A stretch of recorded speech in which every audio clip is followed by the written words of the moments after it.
Hello student, स्वागत है आपका आईसीटी वर्चुअल क्लासेस में। मैं हूं कविता, आपकी बायो टीचर।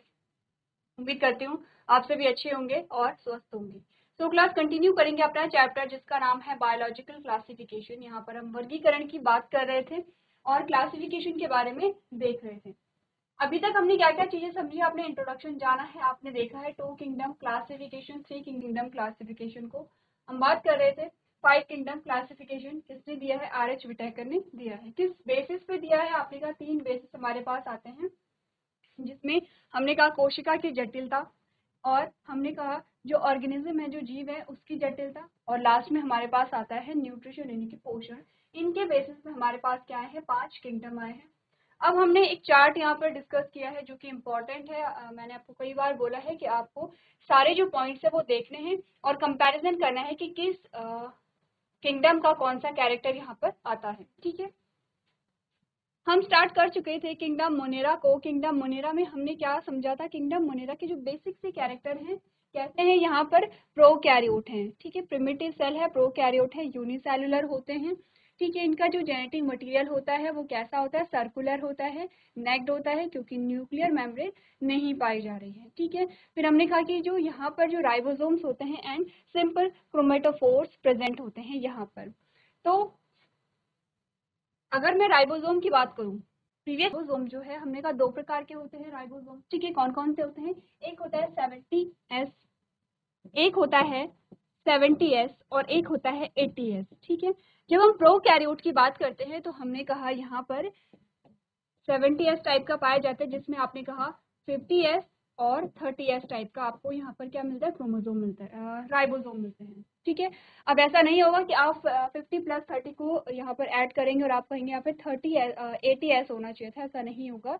आपने कहा 70S है, 50 एंड 30 की 2 यूनिट आती हैं। अगर हम 80S की बात करें तो आपके पास क्या आती है? 60S and 40S। अगेन आप इन्हें ऐड नहीं करेंगे, आपको यूनिट इस प्रकार से दिखाई गई है। इसके अलावा आपके पास एक और क्वेश्चन आता है राइबोसोम से रिलेटेड। आपसे पूछा जाता है क्या किसी यूकैरियोट में भी 70S टाइप का राइबोसोम पाया जाता है? तो आपका आंसर होगा हाँ, बिल्कुल। आपने कहा कोई एक सेल है, कोई एक सेल है, ठीक है, और इसमें हमने कहा यहाँ पर होगा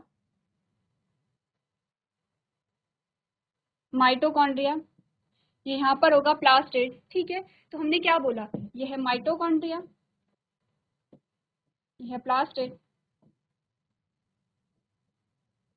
अब क्योंकि हम कहते हैं कि जो माइटोकॉन्ड्रिया है और जो प्लास्टिड है, उसके पास अपना डीएनए होता है और अपना राइबोसोम होता है, तो ये क्या कर सकते हैं? अपने प्रोटीन का जो फॉर्मेशन है वो खुद ही कर सकते हैं। हम इतना भी जानते हैं कि यहाँ पर जो माइटोकॉन्ड्रिया और प्लास्टिड थे वो कभी क्या थे? यहाँ पर खुद में एक सेल थे।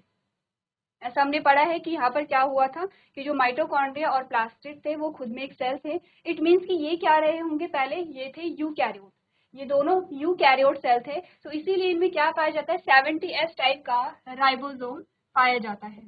ठीक है, इनर लेयर को अगर मैं हटा लूं प्रकार से, तो आपने कहा कि इनमें 70S टाइप का क्या पाया जाता है? राइबोसोम पाया जाता है।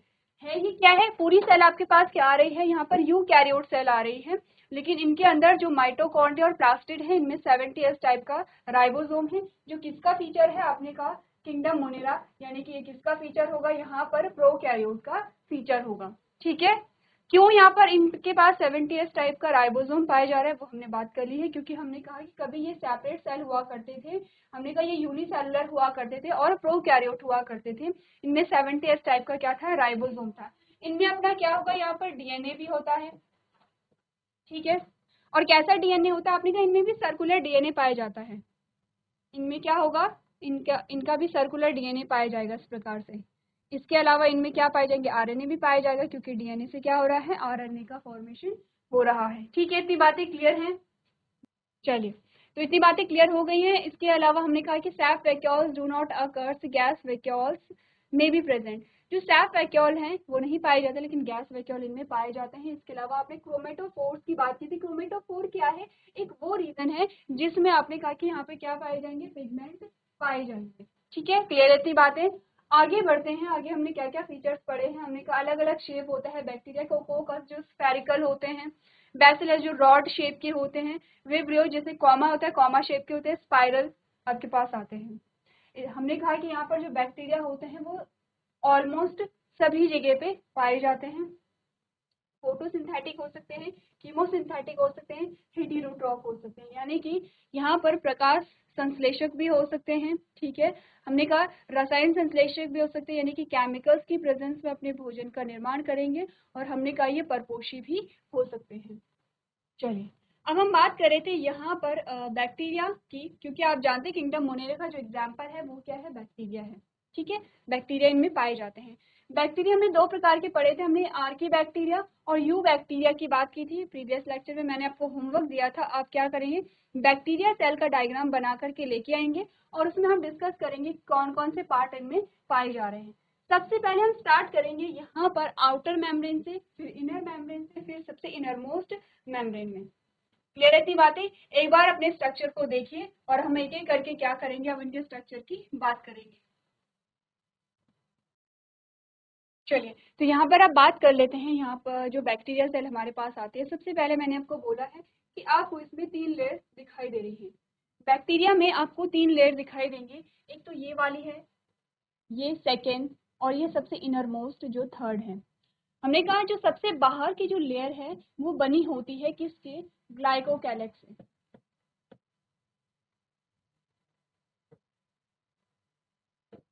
ठीक है, ग्लाइकोकैलेक्स है। सेकेंड हमने कहा ये जो सेकेंड वाली लेयर है ये है, यहाँ पर सेल वॉल है, ये है सेल वॉल यानी कि कोशिका भित्ति, और ये बनी होती है पेप्टिडोग्लाइकॉन से। जो हमने क्या किया था प्रीवियस लेक्चर में, हमने क्या पढ़ा था, अगर हम यू बैक्टीरिया की बात करें तो हमने कहा जो सेल वॉल होती है वो किससे मिलकर के बनी होती है, पेप्टिडोग्लाइकॉन से मिलकर के बनी होती है। ठीक है, तो ये सेल वॉल हमारे पास आ गई है।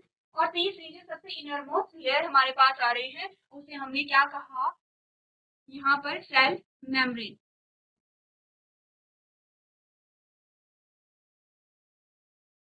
हमने कहा इन तीनों लेयर को मिला करके, इन तीनों लेयर को मिला करके हम क्या कह रहे हैं, सेल इन्वेलप।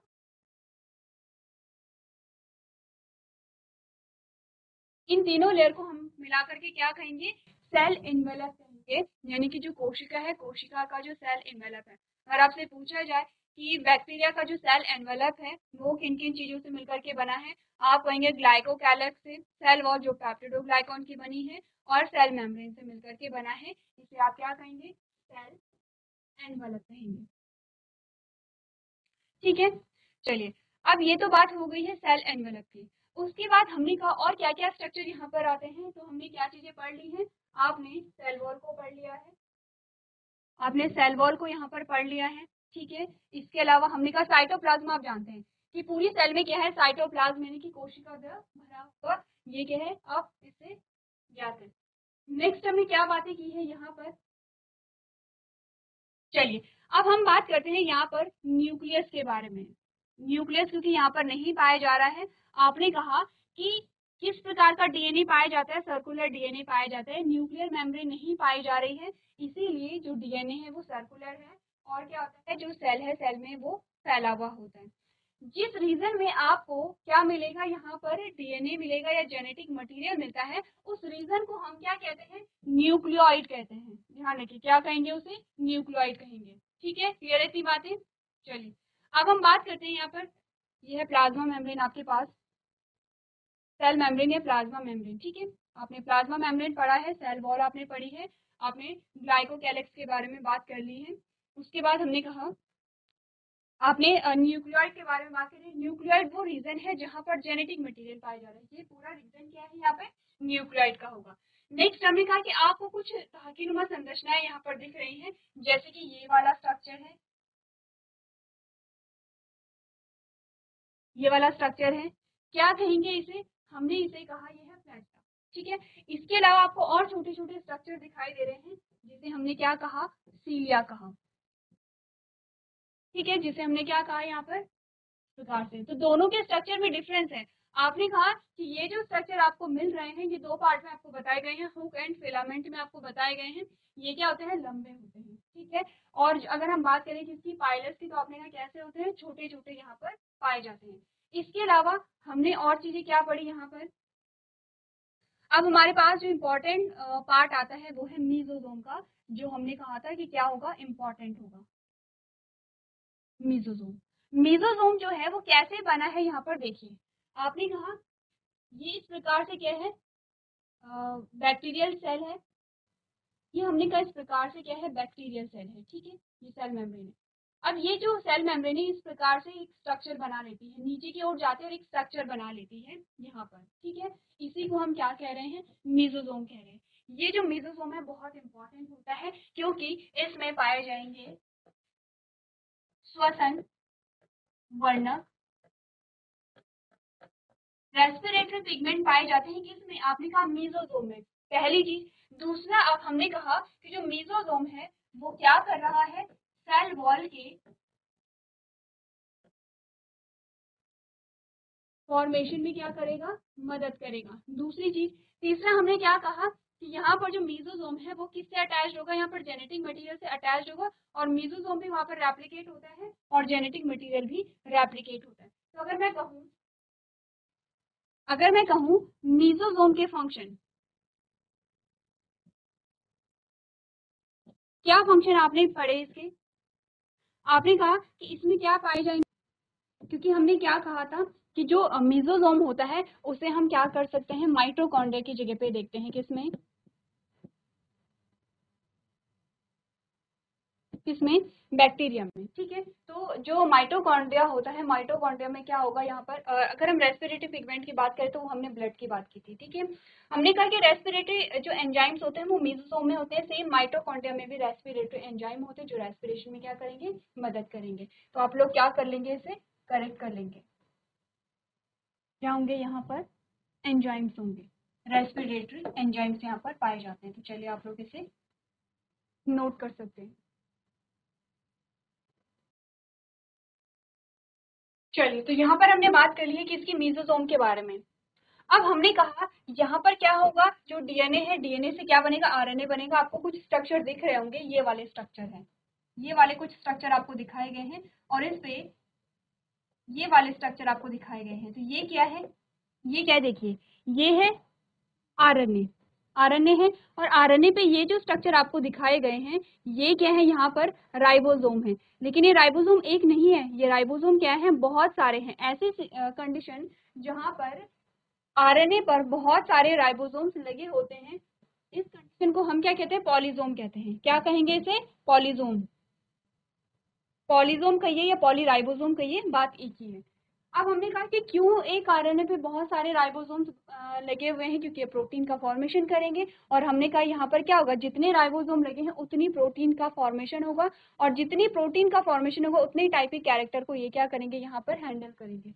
एक और चीज हमने यहाँ पे कही थी, हमने कहा था जो ग्लाइकोकैलिक्स होता है वो दो टाइप का होता है, आप कह सकते हैं रफ एंड सॉफ्ट, रफ होता है और सॉफ्ट होता है अकॉर्डिंग टू इन्वायरमेंट। जिस प्रकार के इन्वायरमेंट में बैक्टीरिया प्रेजेंट है उस प्रकार की जो सेल वॉल होगी वो यहाँ पर पाई जाएगी। तो इतनी बातें क्लियर हैं कि यहाँ पर कौन कौन से स्ट्रक्चर पाए जाते हैं बैक्टीरियल सेल में, एक बार आप लोग देखिए, और सारे जो लेवलिंग यहाँ पर है उसे एक बार ध्यान से पढ़िए।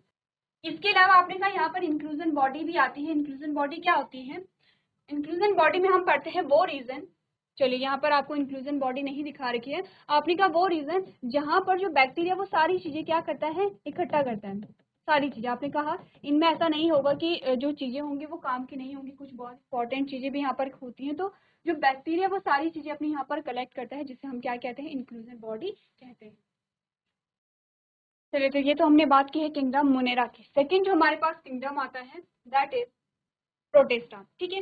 प्रोटिस्टा से पहले एक और हमारे पास ग्रुप आता है जिसे हम कहते हैं साइनोबैक्टीरिया। क्या होते हैं साइनोबैक्टीरिया, इंपॉर्टेंट होते हैं। हमने कहा जो साइनोबैक्टीरिया होते हैं these are also known as blue green algae, इसे हम क्या कहते हैं, नीले हरित शैवाल के नाम से भी जाना जाता है, ठीक है। अब क्योंकि ये नीले हरित शैवाल हैं तो हमने कहा इनमें क्या फीचर होगा, आपने कहा these bacteria are photosynthetic in nature, क्या होंगे, नेचर में फोटोसिंथेटिक होते हैं, ठीक है।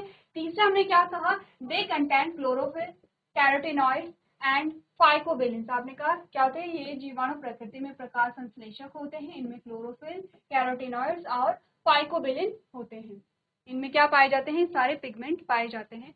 दे are found in aquatic region, कहाँ पे पाए जाएंगे, जलीय क्षेत्र में पाए जाएंगे।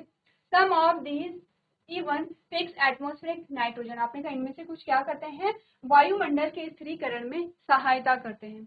एग्जाम्पल आ गए आपके पास, नॉस्टॉक है, एनाबीना है, स्पाइरुलिना है, और सम साइनोबैक्टीरिया, यानी कि नॉस्टॉक, एनाबीना, स्पाइरुलिना, कुछ साइनोबैक्टीरिया हमारे पास आते हैं यहाँ पर, ठीक है। ये आपको इमेज दिखाई गई है, वो दिखाई गई है किसकी, यहाँ पर नॉस्टॉक की। आपके लिए क्वेश्चन ये है कि नॉस्टॉक यूनिसेलुलर होगा या मल्टी सेलुलर होगा, ये आपके लिए क्वेश्चन है जो आपको घर से करके लेके आना है। लेकिन हमने कहा ये इसमें एक स्ट्रक्चर होता है, हेटेरोसिस्ट होता है, इंपॉर्टेंट स्ट्रक्चर है। हेटेरोसिस्ट क्या होता है, ये जो आपकी यहाँ पर आपको एक सेल दिखाई दे रही है वो बहुत इंपॉर्टेंट होती है।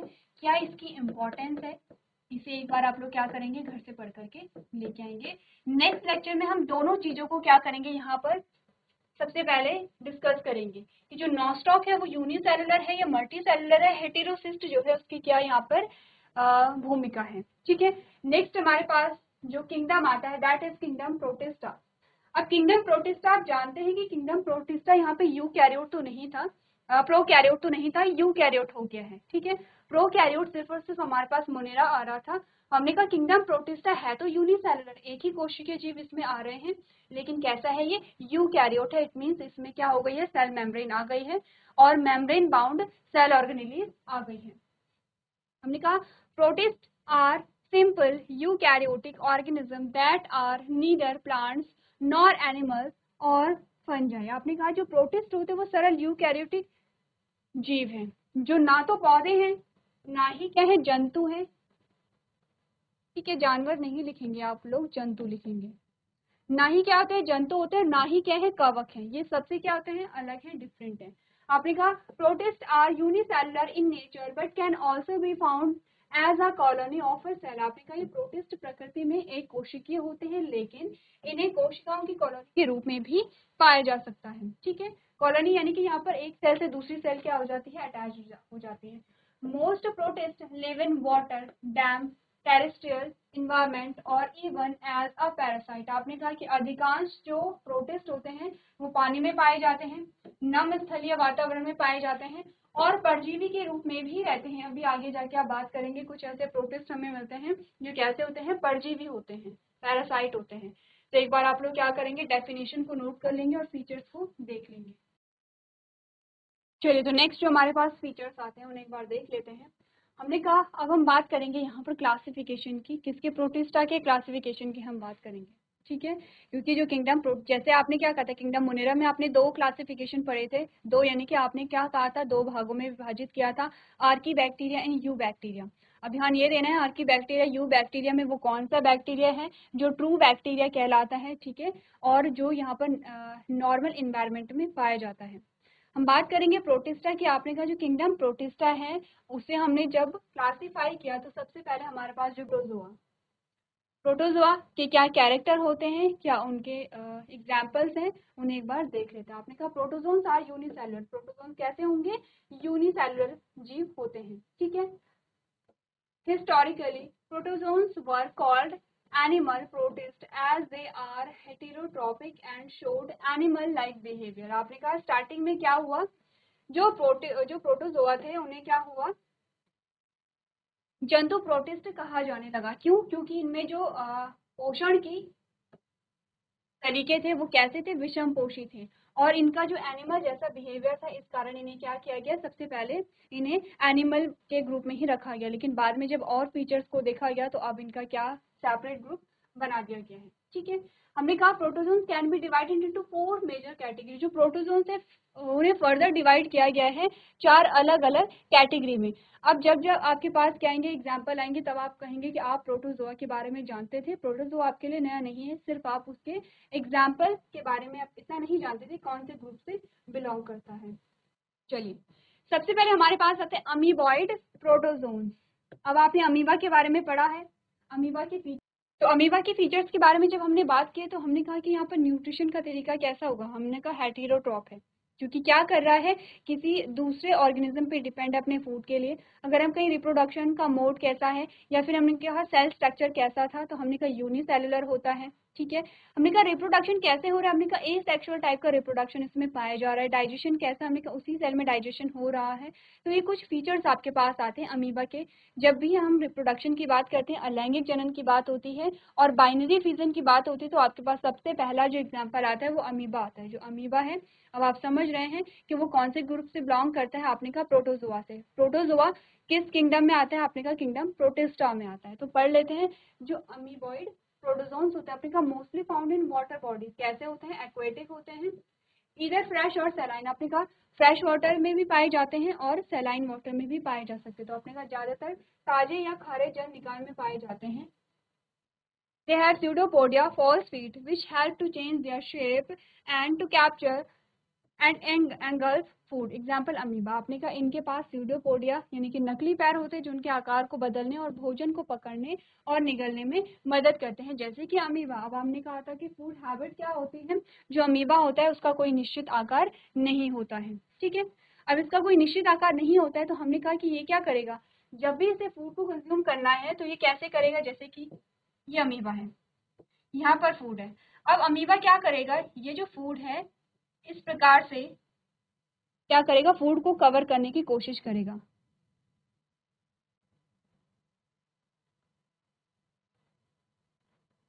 अब आप देख रहे हैं ये वाली जो प्रोजेक्शन है इसे ही हम क्या कह रहे थे, स्यूडोपोडिया कह रहे थे। तो एट लास्ट आप क्या देखेंगे, जो अमीबा है उसने क्या कर दिया है, फूड को एंगल्फ कर लिया है। तो जो स्यूडोपोडिया होते हैं वो फास्ट फीट हैं, जो कि अमीबा की जो शेप है उसे चेंज करने में मदद करेंगे और क्या करेंगे, फूड को कंज्यूम करने में यानी कि भोजन को ग्रहण करने और उसे निगलने में क्या करेंगे, मदद करेंगे, ठीक है। तो आप कह सकते हैं कि लोकोमोशन भी शो कर रहा है, क्योंकि जैसे जैसे शेप चेंज हो रही है वैसे वैसे क्या होगा, इसमें मूवमेंट भी पाए जा रहे हैं। सेकेंड जो हमारे पास आते हैं वो आते हैं यहाँ पर फ्लैजिलेटेड प्रोटोजोन्स, जिसके बारे में हम अपने नेक्स्ट लेक्चर में बात करेंगे। एग्जाम्पल आपके पास है यूग्लिना। यूग्लिना के बारे में भी आपने कुछ चीज़ें पढ़ी हैं। यूग्लिना क्या होते हैं, यूग्लिना में जब रिप्रोडक्शन हमने पढ़ा था तो यूग्लिना का भी एग्जाम्पल यहाँ पर देखा था। अब आपको करना क्या है कि जो किंगडम प्रोटिस्टा है उसके जो चारों ग्रुप है उसके बारे में आप लोग एक बार पढ़ के आएंगे, क्या यहाँ पर एग्जाम्पल होते हैं उनके बारे में पढ़ करके लेके आएंगे। तो आज के सेशन में हम इतना ही करेंगे। अभी तक क्लास में बने रहने के लिए आपका धन्यवाद।